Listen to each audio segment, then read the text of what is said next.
प्रश्नकर्ता आचार्य जी, मैं एक गृहिणी हूँ, परिवार में पति है, एक 4 साल का बच्चा है और मम्मी पापा हैं। तो उनके कामों में मेरा पूरा दिन निकल जाता है। मम्मी पापा बुजुर्ग हैं, बीमार भी हैं, बच्चा छोटा है, पति भी है।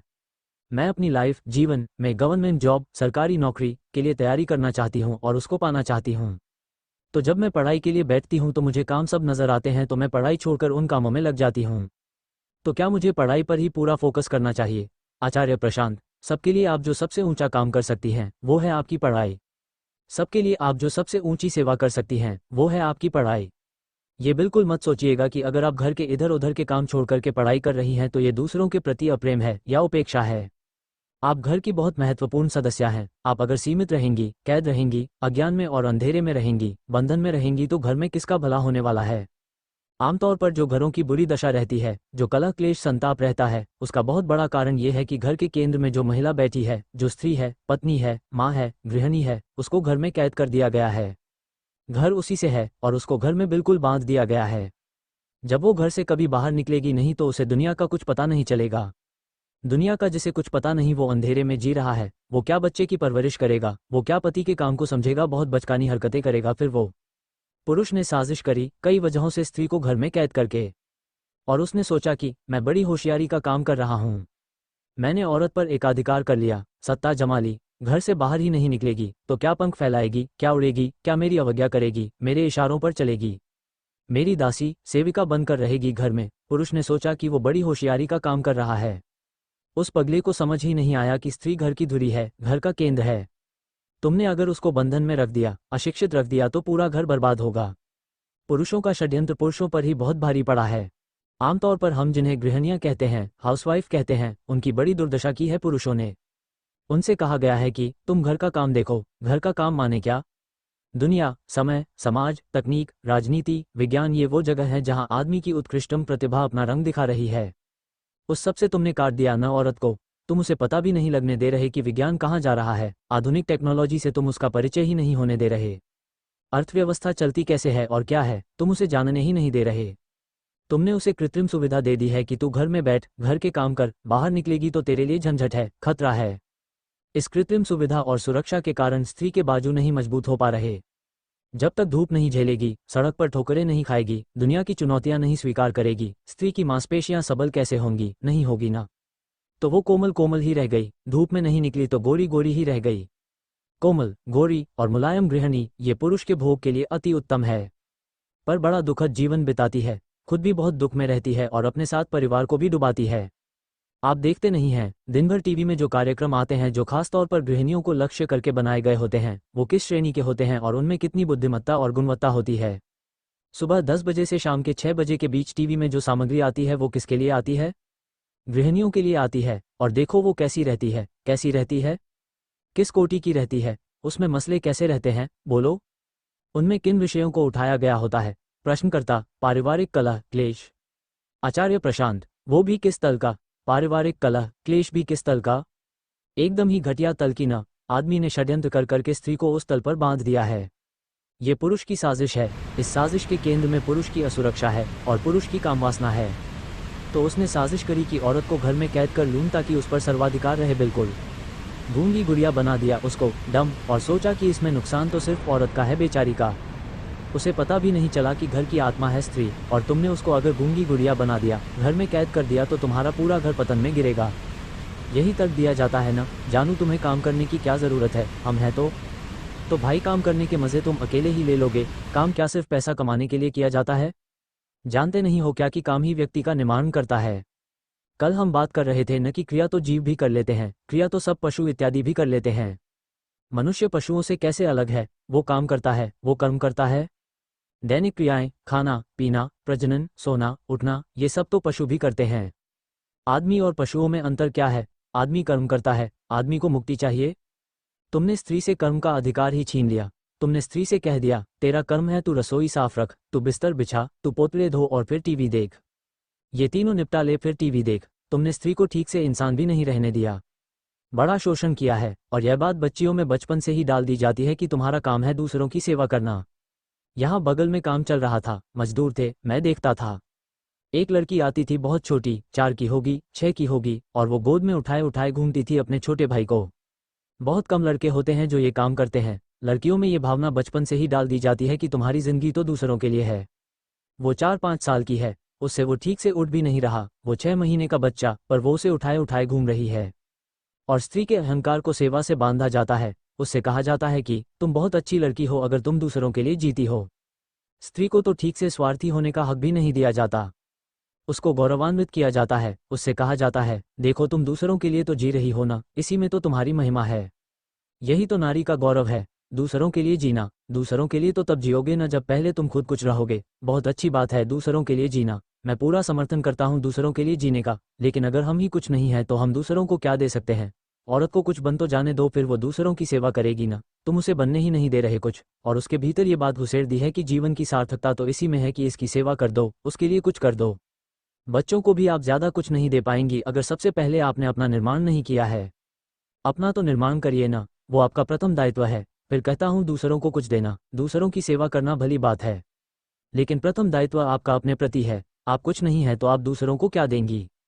अच्छा मैं यहाँ बैठा हूँ, मैं कहूँ कि यहाँ जितने लोग बैठे हैं मैं उनकी सेवा करूँगा, और मेरे पास कुछ हो ही ना आपको बता पाने के लिए, कह पाने के लिए, फिर क्या होगा। आज हम गीता के 8वें अध्याय पर बात कर रहे हैं। मैं कहूँ कि मुझे सबकी सेवा करनी है, और सेवा करने के चक्कर में मैं 8वां अध्याय पढ़ूँ भी नहीं, बस आपके सामने आकर बैठ जाऊँ। कहूँ कि मैं इतना व्यस्त था आपकी सेवा करने में कि मैंने 8वां अध्याय पढ़ा ही नहीं, और मैं 4 घंटे कुछ भी यूं ही बोलता रहूं, तो ये मैंने आपकी सेवा करी या आपसे शत्रुता निकाल दी। बोलो। तो कई बार तुम सेवा के नाम पर दूसरे व्यक्ति का हित कर जाते हो क्योंकि तुम सेवा के योग्य ही नहीं होते।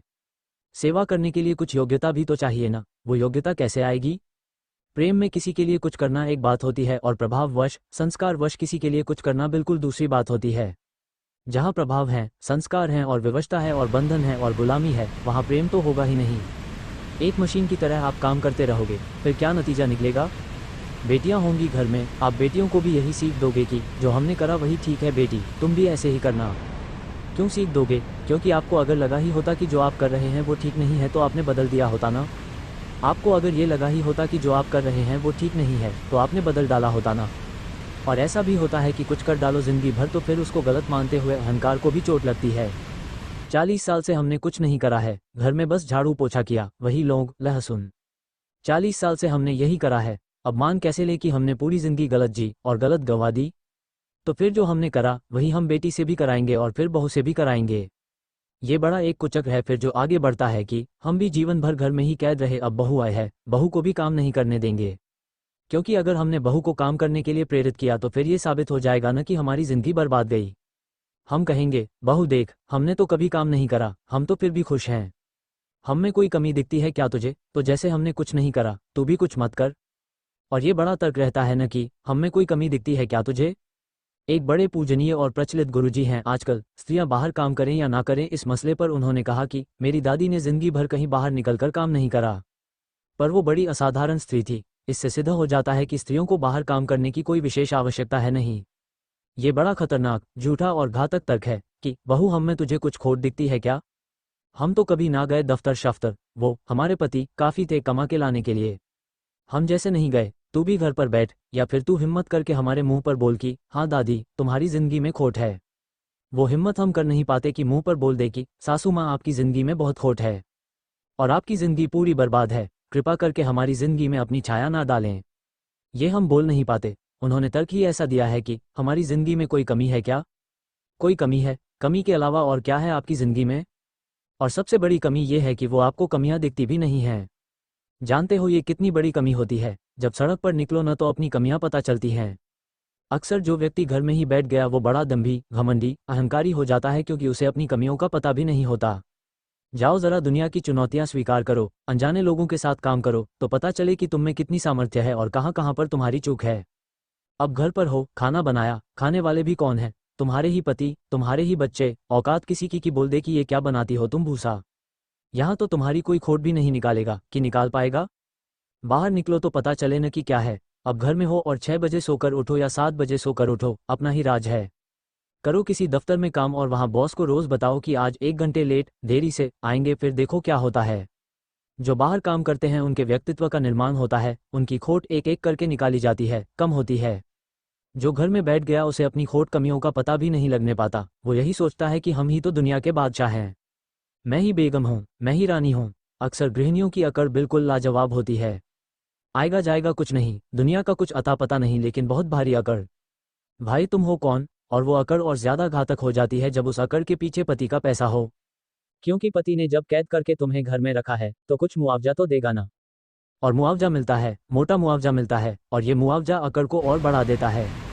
पति में फिर भी कुछ विनम्रता होगी क्योंकि वो बाहर काम करता है। घर में जो बैठी है वो तो अकड़े ही रहती है। और फिर एक स्थिति ऐसी आती है 5-10 साल बीतने के बाद कि उसको हाथ में लाकर नौकरी दे दो, वो तब भी नहीं करेगी, क्योंकि उसे घर में बैठकर खाने की आदत लग गई है। अब तुम उसे हाथ में लाकर के दे दो नौकरी की, ये लीजिए नौकरी लगवा दी है, कृपा करें बाहर निकलें करें। वो कहेगी, ये हमारी गोरी मुलायम खाल देखी है, अब हम बाहर निकलकर अजनबियों से पैसे लेंगे क्या? हमारे इतने बुरे दिन आ गए हैं। वो हमारे पति तो हर महीने 1 तारीख को गड्डी लाकर सीधे हमारे हाथ में रख देते हैं कि तुम ही तो हो वित्त मंत्री, गृह मंत्री, सब कुछ। अब मैं बाहर जाऊंगी, फिर अपने दम पर कमाऊंगी तो कितना? मेरी पात्रता ही यही बची है कि अपने दम पर कमाऊंगी तो 5,000, 10,000, 15,000, इससे ज्यादा कोई मुझे देगा ही नहीं। मुझे पता है भली भांति भीतर की मेरी हैसियत अब इतनी ही बची है कि बाहर निकलूंगी तो 5, 10, 15, बस। पति वो तो पूरी गड्डी लाकर रख देते हैं, तो ये तुम क्या कह रहे हो? जब घर में मुफ्त में बैठे बैठे इतनी मोटी गड्डी मिल जाती हो तो मैं बाहर निकलकर काम क्यों करूं 2-4 चंद छोटे नोटों के लिए? और फिर मैं बाहर निकलूं तो ये साबित नहीं हो जाएगा कि मेरी 10,000 की ही हैसियत है। अभी तो घर बैठे बैठे लाख रुपए सीधे हाथ में आते हैं, क्रेडिट कार्ड ही मिल गया है। ये बुरे से बुरा है जो किसी भी व्यक्ति के साथ हो सकता है, चाहे पुरुष हो या स्त्री हो, कि उसको घर बैठे हाथ में क्रेडिट कार्ड दे दिया जाए कि कमाना तुझे है नहीं, तू घर बैठ, ये ले क्रेडिट कार्ड, कुछ करना नहीं है तुझे, बंधी बंधाई इतनी मिल जाएगी, बस तू घर के काम कर दिया कर। घर के कामों के लिए और लोग मिल जाएंगे, रोजगार के अवसर पैदा करिए। बहुत लोग हैं जो घूम रहे हैं कि मुझे घरों में काम करने को मिल जाए। उनको कुछ 1,000 रुपए दीजिए, वो कुछ आपकी साफ सफाई भी कर देंगे, आपकी रसोई का काम भी कर देंगे। उस काम की हैसियत इतनी ही है। किसी को 5-10 हज़ार दीजिए, वो पूरा कर देगा, पूरा घर भी साफ कर देगा, बिस्तर भी बना देगा, कपड़े धो देगा। जो आप कह रही हैं न कि मैं नौकरी की तैयारी छोड़ करके, करियर को छोड़ करके घर में यही सब करती रहती हूँ, वो काम करने का अधिक से अधिक आपसे कोई 5-10 हज़ार रुपया ही लेगा महीने का। तो फिर सोचिए आप जो काम कर रही हैं उसकी फिर क्या कीमत है? क्या कीमत है? बस 5-10 हज़ार। आप 5-10 हज़ार की ही कीमत रखती हैं क्या जीवन में? बोलिए, फिर सब गृहिणियाँ ये 5-10 हज़ार वाला काम करते हुए ज़िंदगियाँ क्यों बर्बाद कर रही हैं? तुम कुछ और करो न ऊंचा। और बहुत लोग हैं जो ये 5-10 हज़ार वाला काम कर देंगे। मैं कह रहा हूँ उनको रोजगार के मौके दो, वो बेचारे गरीब सड़कों पर घूम रहे हैं। उनको मौका दो कि वो आकर झाड़ू पोछा कर दें, कपड़े धो दें, खाना बना दें। तुम थोड़ा बाहर तो निकलो। और ये बड़ा पाप हुआ जा रहा है कि तुम जो काम करते हो वो तो 5-10 हज़ार का है और उसके बदले में लेते क्या हो? पूरी मोटी गड्डी और 10 से 6 तक का टीवी, ये कहीं का नहीं छोड़ रहा है आपको। ये बुद्धि को कुंद कर देता है, ज्ञान को शून्य कर देता है, मुक्ति की कोई आकांक्षा भीतर नहीं बची रहने देता। साजिश पुरुषों की थी निस्संदेह, पर बड़ी अनहोनी घटना घटी है। इस साजिश को बहुत सारी महिलाओं ने आत्मसात कर लिया है। पुरुषों ने महिलाओं के शोषण के लिए ये व्यवस्था रची कि महिलाएं बस घोंसले में ही रहें, अंडे सेती हुई। लेकिन इस व्यवस्था के खिलाफ, पुरुषों के इस षड्यंत्र के खिलाफ विद्रोह करने की जगह बहुत सारी स्त्रियां इस षड्यंत्र में शामिल हो गई हैं। इस षड्यंत्र में उन्होंने अपने स्वार्थ खोज लिए हैं। विद्रोह करिए, इसी में सबका भला है, इसी में आपका भी भला है, बच्चों का भी भला है, पति देव का भी, नात रिश्तेदारों का भी। नहीं मिलेगी बहुत बड़ी सरकारी नौकरी तो कोई छोटी नौकरी करिए, स्वावलंबी रहिए, अपनी रोटी कमाकर खाना सीखिए। ये पर निर्भरता आपको कहीं का नहीं रहने देगी।